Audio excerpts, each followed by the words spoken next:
Good morning, it's Corrine. So I'm out here again.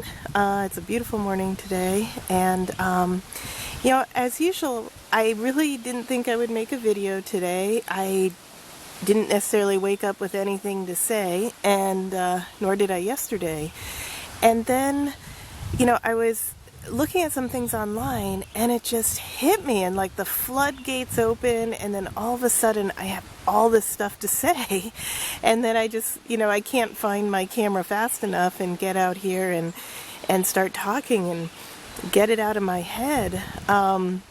So last night I was talking with my son. My son is an ISTP, and he and my older daughter is an ESFP, and so they're both SPs, and they love adventure and fun stuff like that. And so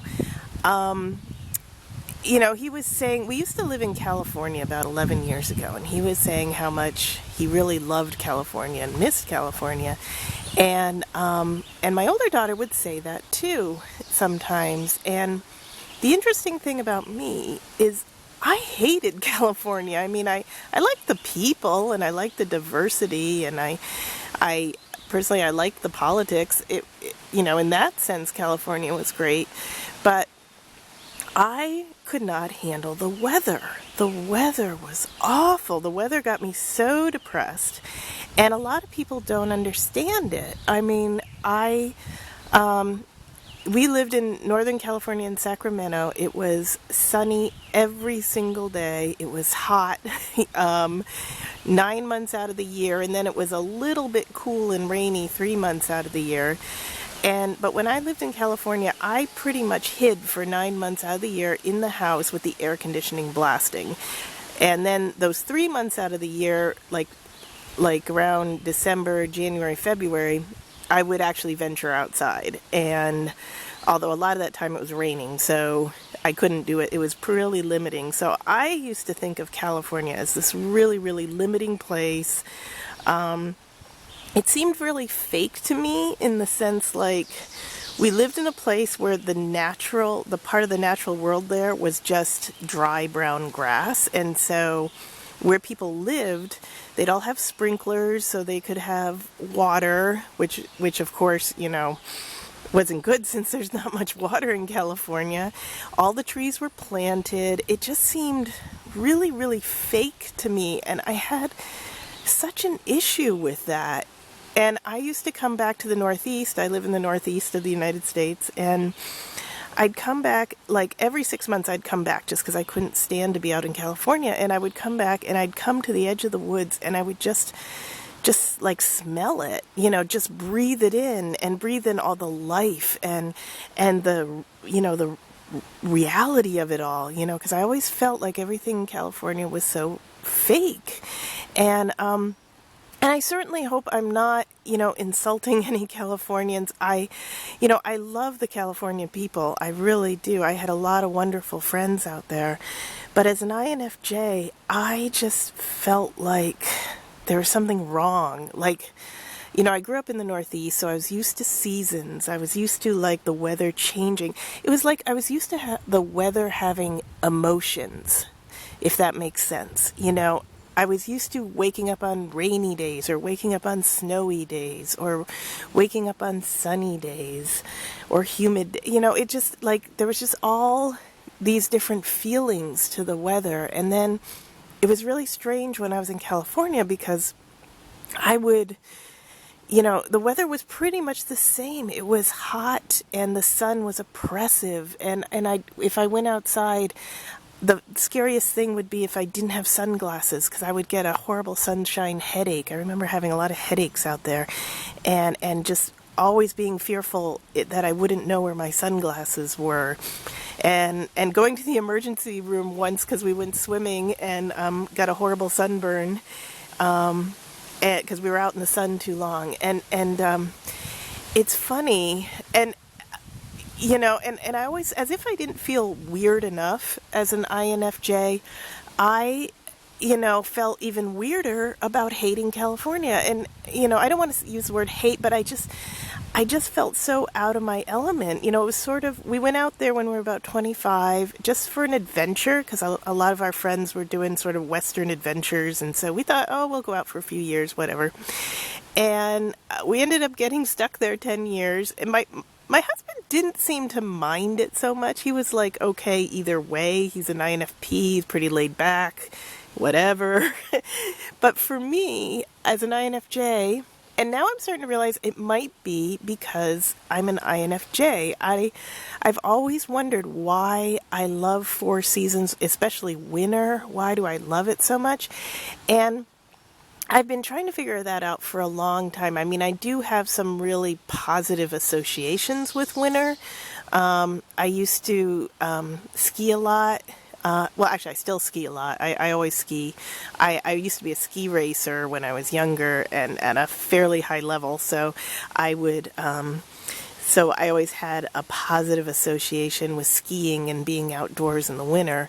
But it wasn't just skiing because I love just walking in the woods in the snow. That's one of my favorite things to do because it's just so peaceful and so beautiful. And I love the silence. And you don't see too many other people walking in the woods in the snow, so I guess that's nice too. But one thing, because I've been wondering about this whole winter thing, and why I'm so attracted to it, and why I'm attracted to 4 seasons, and why I can't stand to live in these places where other people apparently love to live. And so I just Googled, something about INFJ and loving winter, and I was really surprised because from the Personality Cafe forum, which I've never gone on, but I have looked at some of the messages on there, and it was talking about like 99% of the people, I think the question was, what do we love that other people hate? And 99% of the people on there put that they love cold weather, snow and rain, like things that other people dislike, they love. And I thought, and this light bulb went off and I went, oh my gosh, that's probably one of the reasons. And it's just amazing to me how, every day I feel like the more I research the INFJ, the more I feel more comfortable in my own skin. And I just want to thank all the INFJs out there and also all the INFPs because I feel like a really kindred connection to them as well.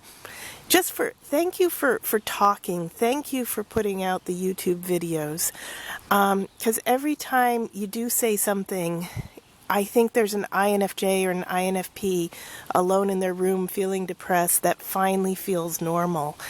And I just can't thank you enough. And I haven't subscribed to any channels yet. Please don't worry about that. I haven't quite figured out what I'm going to do with subscriptions, but I do listen to and watch a lot of videos, and just thank you for everybody who's putting that out there because we're such a minority. And I think there's so many of us deal with anxiety and depression and feel like we're weird and feel like we can't fit in. And to have this INFJ and INFP community is just so beautiful and so wonderful and so healing. And I just wanted to say how thankful and how happy I am. And also, it's just amazing to listen to some of them. I discovered this one called NF Geeks, which is amazing because it talks about NF, like all the NF people, as being sort of part of one tribe that understands each other, which makes sense because when I think I had some of the people in my inner circle are ENFPs, so they're not all INFJs and INFPs, but I would pretty much say that everybody within my inner circle is an NF. I feel pretty comfortable actually saying that. And and apparently NFs really are the minority. So when we can find each other, it's wonderful. And additionally, like I just went to my 25th reunion for college, and I went to a small liberal arts school in New England. And when I went there, I finally felt like I was part of something. I finally felt at home for the first time in my life when I was 18 years old. I was a pretty depressed teenager, and when I got there, and I think I felt so much better. And I think one of the reasons why is this small liberal arts college, which was very much an egalitarian college and very supportive of the humanities, it was pretty much an NF utopia. It was a place where, the things that I cared about, things like languages and history and cultures, that was really valued. And that was the first time when I could hear other adults supporting me. And I'm starting to realize that so much of that is NF. And, even though we all, at the same time, we think, oh, we shouldn't put people in boxes. We shouldn't, just put labels on people. Having this INFJ label and this understanding has been so healing to me. It has made me feel so much more comfortable in my own skin. And I hope that, younger people will feel the same way. And, if you're a teenager or you're in your 20s and you're listening and understanding and learning the Myers-Briggs and understanding about being an INFJ or an INFP, oh my gosh, count yourself lucky. I think you're just going to have so much more of a happier and healthier life, and it'll be so much easier to avoid things like anxiety and depression, which I feel is just, something, unfortunately, that's just epidemic within the INFJ, INFP community. So anyway, I'll just leave you with that this morning, and I love you all, and keep up the good work with all the, videos and thoughts and blogs, and hope to hear from you soon. Thanks. Bye.